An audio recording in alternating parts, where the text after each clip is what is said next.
قرآن کریم میں ارشاد فرما رہا ہے جو اللہ کی راہ میں شہید کیے جائے انہیں مردہ نہ کہو۔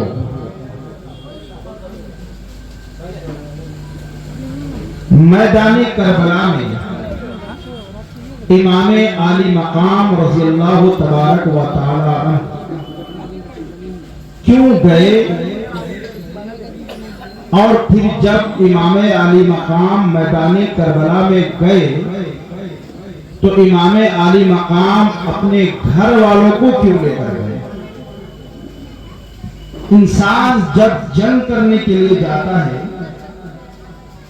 لڑنے کے لیے جاتا ہے، تو اپنے گھر کی عورتوں کو اور بچوں کو ساتھ لے کر نہیں جایا کرتا۔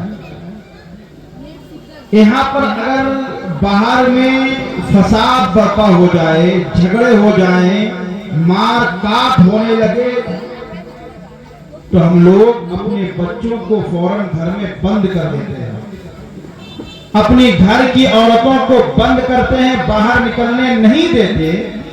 کیوں؟ اس وجہ سے کہ جب وہ نکلیں گے، اگر آ جائیں گے اس لپیٹ میں، انہیں جانی نقصان بھی ہو سکتا ہے۔ پھر امام عالی مقام میدان کربلا میں گھر والوں کو ساتھ لے کر کیوں گئے؟ جنگ کرنے کے لیے۔ تو آپ کو بتایا جائے، امام عالی مقام میدان کربلا میں جنگ کرنے گئے ہی نہیں تھے۔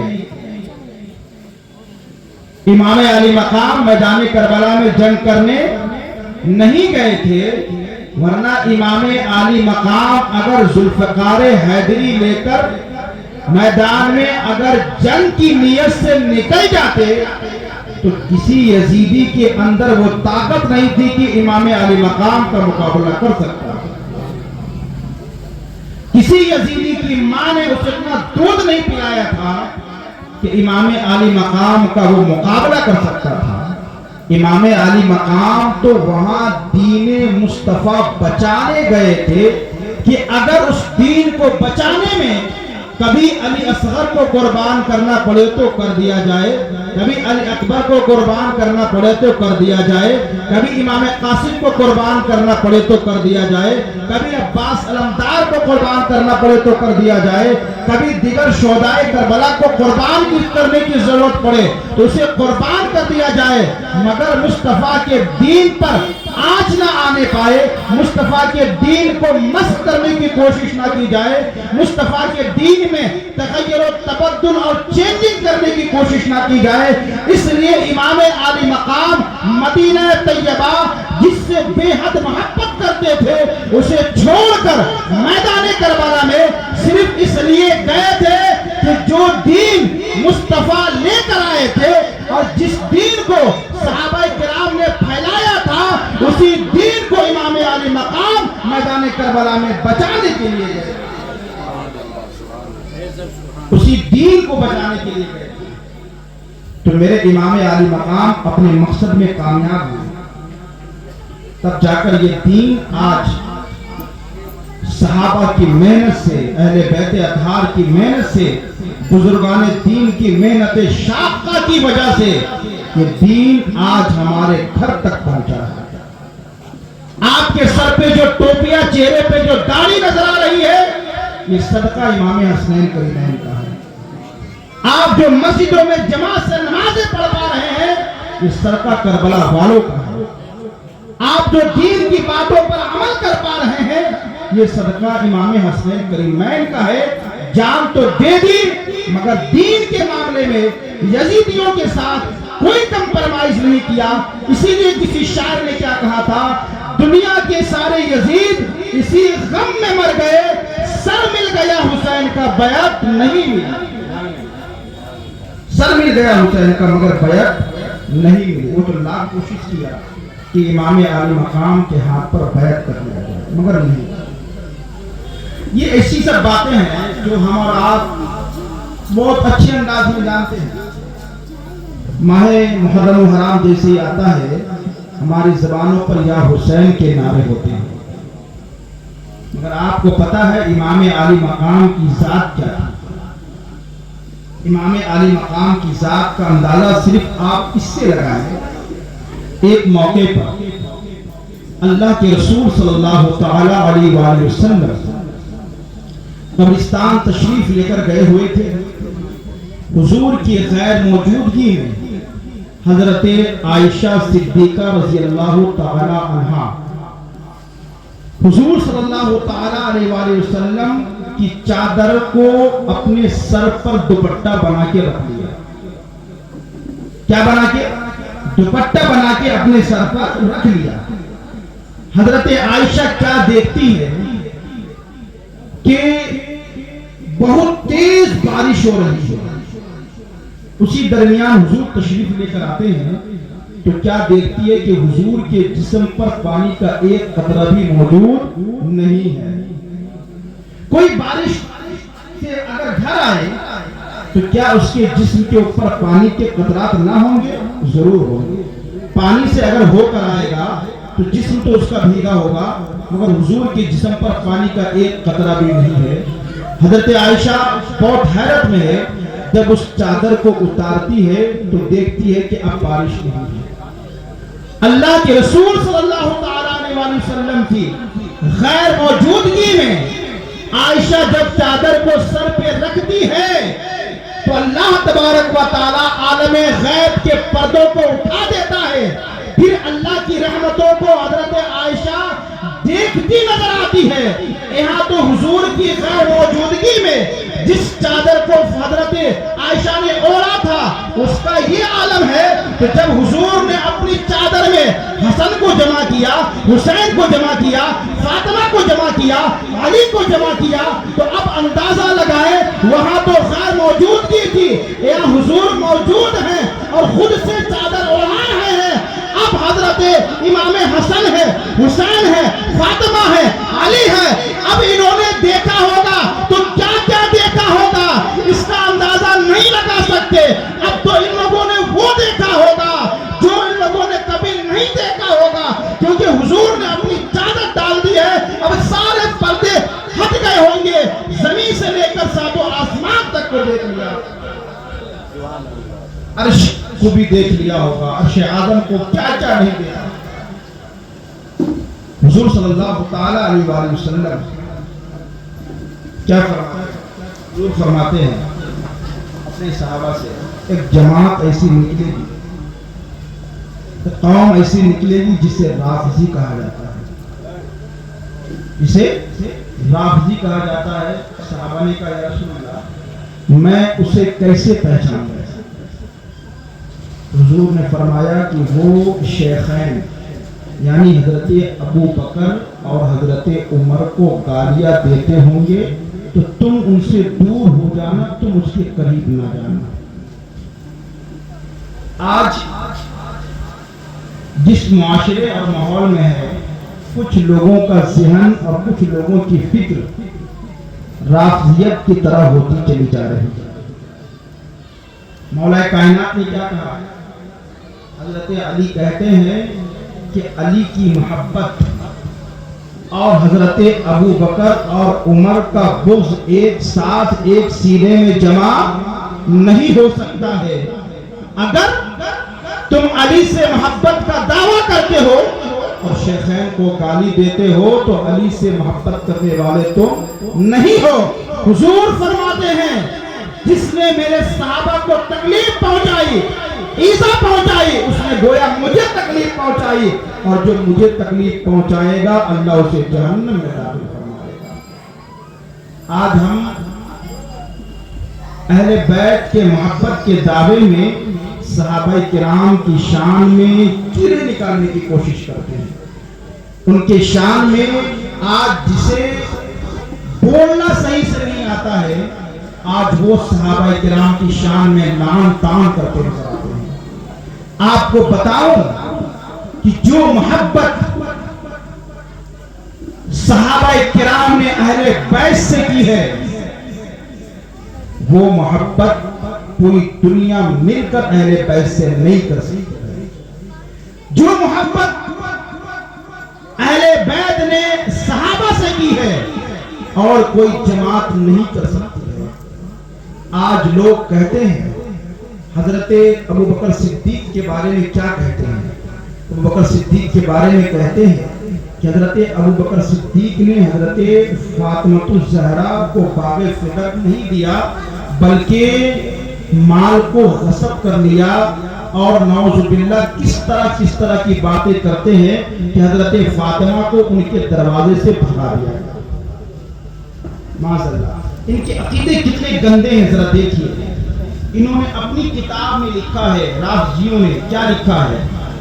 ماں اور بہن کے ساتھ، یعنی محارم اسے کہتے ہیں جس سے نکاح حرام ہے۔ ماں سے نکاح حرام ہے، بہن سے نکاح حرام ہے۔ نعوذ باللہ، انہوں نے اپنی کتاب میں رافضیوں نے، شیعوں نے لکھا کہ ماں بہن یعنی محارم سے جو سمبند ہوتے ہیں ریشمی کپڑے کے ساتھ کرنا جائز ہے۔ یہ شیعوں کا عقیدہ ہے۔ ان کا عقیدہ یہ ہے کہ حضرت مولا کائنات رضی اللہ تبارک و تعالی عنہ کے گلے میں رسی ڈال کر کھینچ کر حضرت ابو بکر کے پاس لایا گیا اور ان کے ہاتھ پر انہیں بیعت کرنے کے لیے مجبور کیا گیا۔ یہ شیعوں کا عقیدہ ہے، رافضیوں کا عقیدہ ہے۔ اس لیے حضور نے ان سے دور رہنے کے لیے فرمایا۔ اب ذرا میں بتا دوں کہ حضرت ابو بکر صدیق اور مولا کائنات کے رابطے کیسے تھے، کیسے رابطے تھے۔ ایک مرتبہ حضرت ابو بکر صدیق مولا کائنات کے چہرے کو دیکھ رہے ہیں۔ کن کے چہرے کو؟ مولا کائنات شیر خدا کے چہرے کو دیکھ رہے ہیں۔ حضرت عائشہ کہتی ہے ابو جان آپ علی کے چہرے کو دیکھ رہے ہیں، اگر ابو بکر کے سینے میں علی کا بغض ہوتا تو علی کے بغض ہونے کی وجہ سے ابو بکر صدیق اس روایت کو چھپا لیتے، مگر علی کا بغض نہیں، علی کی محبت سینے میں تھی۔ تو حضرت ابو بکر صدیق نے کہا ہم نے حضور سے سنا ہے علی کے چہرے کو دیکھنا عبادت ہے، اس لیے میں علی کے چہرے کو دیکھ رہا ہوں۔ اگر شیخین کے سینے میں اہل بیت کا بغض ہوتا، جس طرح آج کل شیعوں نے گڑھ کر لوگوں کے ایمان اور عقیدے کو خراب کرنے کی کوشش کی، جب حضرت سیدہ طیبہ طاہرہ فاطمہ الزہرا سلام اللہ علیہا انتقال ہوا، جب رات کے وقت میں انہیں تیار کر دیا گیا اب قبرستان جانے کے لیے، جب جنازے کی نماز کی بات آئی، آج بھی اگر آپ کے گھر میں کوئی انتقال کر جائے تو آپ جنازے کی نماز کسے پڑھنے کے لیے بلاتے ہیں؟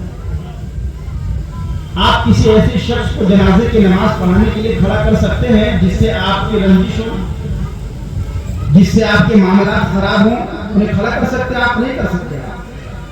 آپ بولیں گے کہ بھائی مسجد کے امام صاحب کو بلایا گیا جو متقی ہو، پرہیزگار ہو، انہیں کھڑا کیا جائے، وہ جنازے کی نماز پڑھائیں گے۔ اس جنازے میں کون کون لوگ ہیں؟ ابو بکر صدیق ہیں، عمر ابن خطاب ہے، حضرت عثمان ابن عفان ہے، مولا کائنات ہے، حضرت بلال ہے، اور دیگر صحابہ کی عظیم جماعت موجود ہے۔ اور اس کے بعد حضرت علی کہتے ہیں اے امیر المومنین آپ جنازے کی نماز پڑھائیں گے، آپ آگے بڑھیں۔ فاطمہ رضی اللہ تعالی عنہ کے جنازے کی نماز کی بات ہو رہی ہے، آپ آگے بڑھیں، آپ پڑھائیں۔ مولا کائنات نے جب یہ بات کہی تو ابو بکر صدیق کہتے اے علی جنازے کی نماز آپ پڑھائیں، ہم لوگ آپ کے پیچھے نماز پڑھیں گے۔ اب حضرت علی کہتے ہیں جب حضور نے آپ کو اپنے مصلی پر کھڑا کیا ہے، فرض نماز جب ہم آپ کے پیچھے پڑھتے ہیں تو جنازے کی نماز بھی آپ کے پیچھے پڑھیں گے، آپ کھڑے ہو جائے۔ حضرت سیدہ طیبہ طاہرہ فاطمہ الزہرا سلام اللہ علیہا کی جنازے کی نماز پڑھانے والے ذات کا نام ابو بکر صدیق ہے۔ اگر حضرت علی کے سینے میں ابو بکر کا بغض ہوتا، ابو بکر کے سینے میں علی کا بغض ہوتا، تو فاطمہ کے جنازے کی نماز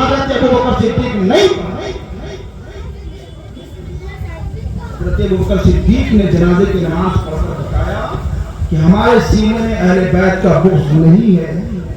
ابھی تو ایک موقع پر حضرت ابوبکر صدیق کہتے ہیں مجھے اپنے رشتہ دار سے زیادہ، اپنے خاندان سے زیادہ مجھے حضور کے گھر والے پسند ہیں،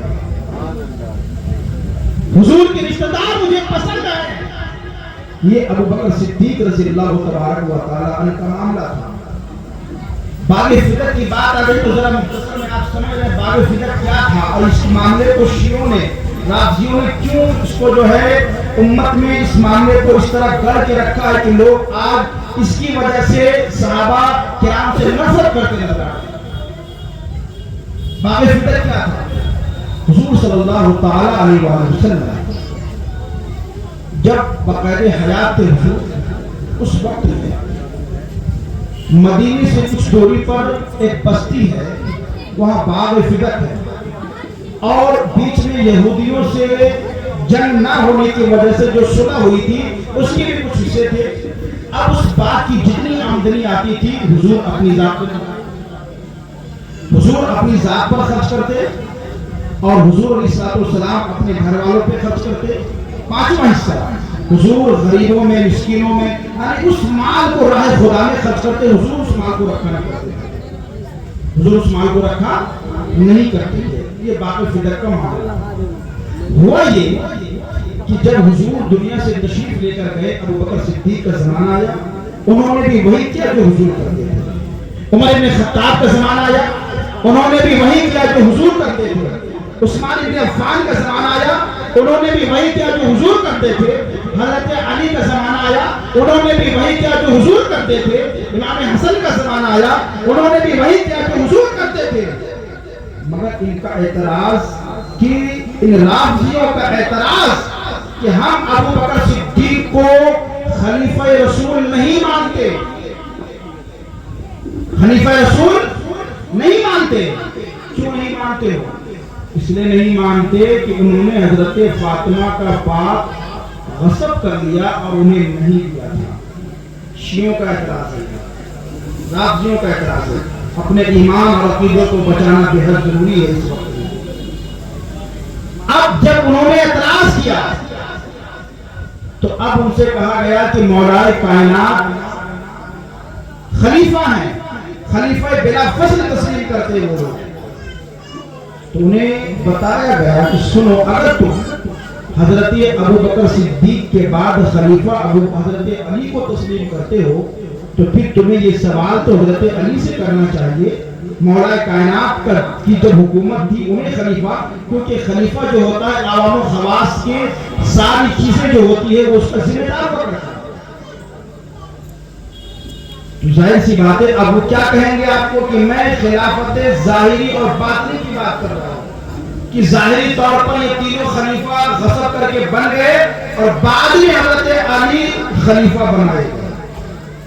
اگر تمہارے کہنے کے مطابق بالفرض حضرت علی بعد میں خلیفہ بنے تو بتاؤ بعد میں بھی تو باغ فکر کا مسئلہ آیا تو حضرت علی نے باغ فکر کیوں نہیں لیا؟ امام حسن کا زمانہ آیا، باغ فکر کیوں نہیں لیا؟ تب تو لے سکتے تھے اس وقت. اگر نہیں لیا ابوبکر کے زمانے میں تو حضرت عمر کے زمانے میں، عثمان کے زمانے میں، اب تو لے سکتے تھے. اب کیوں نہیں لیا؟ تو اس طرح کی باتیں کر کے شیعہ لوگوں کی ذہن کو خراب کرنے کی کوشش کرتے ہیں.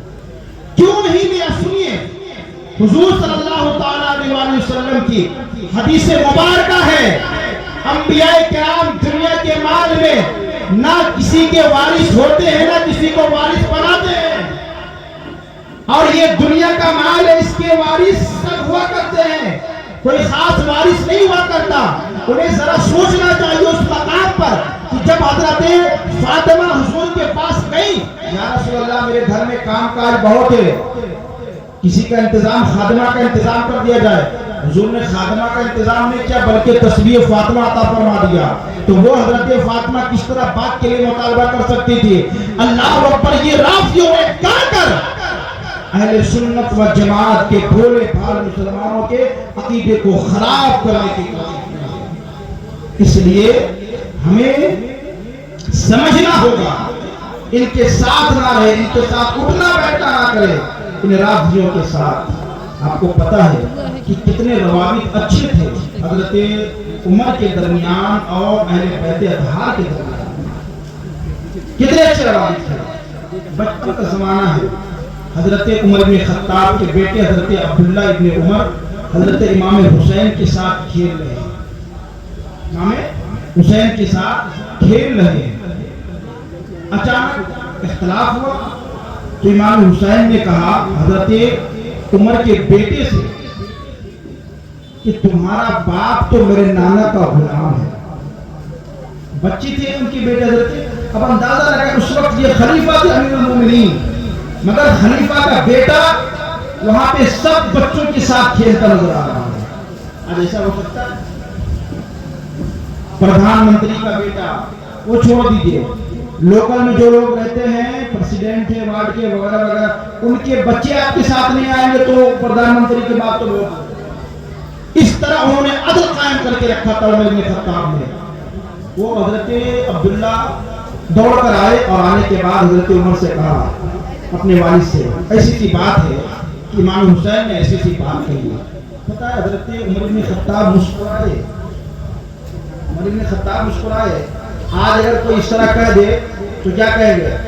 چلو تو دیکھتے ہیں کون بولا ہے، بلکہ آپس میں بچے جھگڑا کرتے، کبھی کبھی وہ جھگڑا بڑھ جاتا ہے، والدین آپس میں جھگڑا کرتے ہیں بچوں کی وجہ سے، مگر حضرت عمر بن خطاب مسکرائے۔ ایسا انہوں نے کہا، ہاں ایسا کہا، چلو چلتے امام حسین کے پاس گئے تو امام حسین کھیل رہے تھے۔ اب وہاں پر حضرت عمر بن خطاب بھی آئے، ان کے لڑکے بھی ہیں۔ حضرت عمر بن خطاب نے حضرت امام حسین کو گود میں اٹھا لیا، اور گود میں اٹھانے کے بعد کہتے ہیں کہ آپ نے ایسی سی بات کہی؟ امام حسین کہتے ہیں ہاں، ہم نے کہا کہ آپ بھی میرے نانا کے غلام ہیں، آپ کے بیٹے بھی میرے نانا کے غلام ہیں۔ اب حضرت عمر بن خطاب نے کیا کیا؟ اسی وقت حضرت امام حسین کو حضور کے روضے کے پاس لے کر چلے گئے اور کہا امام حسین سے، آپ حضور کو گواہ بنا کر کہہ دیں، جس طرح آج آپ نے کہا ہے کہ آپ میرے نانا کے غلام ہیں، کل میدان محشر میں جب پیشی کی جائے گی آپ وہاں پہ بھی گواہی دے دیں کہ میں آپ کے نانا کا غلام ہوں، عمر بن خطاب کا بیڑا پار ہو جائے گا۔ یہ محبت تھی اہل بیت کی صحابہ کرام سے، مگر رافضیوں نے کیا کیا؟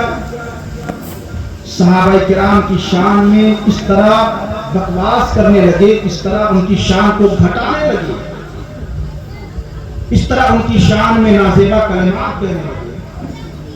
کتنی محبت تھی آپ سے۔ اب یاد رکھیں، کبھی بھی جو صحابہ کا گستاخ ہو اس کے صف میں نہ رہے، اس کا حاشر بہت ہے۔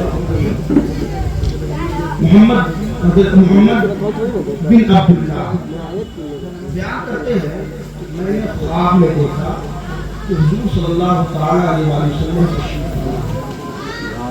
حضور تشریف فرما ہے، ساتھ میں حضرت ابو بکر بھی ہیں اور حضرت عمر بھی ہیں۔ حضرت عمر کہتے ہیں یا رسول اللہ، فلاں شخص آپ کے شیخین یعنی کہ مجھے اور ابو بکر صدیق کو گالیاں دے رہا ہے۔ حضور نے فرمایا یا ابو حفص، اے ابو حفص، تلوار لو اور اس کی گردن کو مار دو۔